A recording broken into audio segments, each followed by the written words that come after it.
நம்ம ஊர்ல சொல்ற கதைகளை கண்டுக்காம விட்டுடக் கூடாது. வணக்கம். ரொம்ப ரொம்ப அமைதியான ஒரு கிராமத்துல ஒரு பழைய மாளிகை இருந்துச்சு. அதே துர்நக்ஷத்திர் மாளிகைன்னு சொல்லுவாங்க.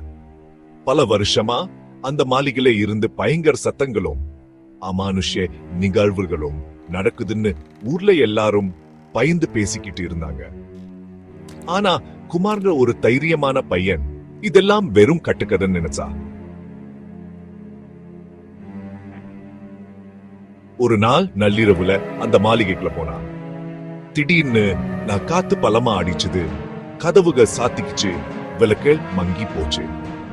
மாளிகைக்குள்ள சுத்தி பார்த்துட்டு இருக்கும்போது ஒரு கண்ணாடியில ஒரு பிரதிபலிப்பு தெரிஞ்சது. ஒரு உருவம், அதுக்கு கோரமான முகம், சிவந்த கண்கள், நீளமான முடி. அந்த உருவம் குமாரை நோக்கி பாய்ஞ்சது.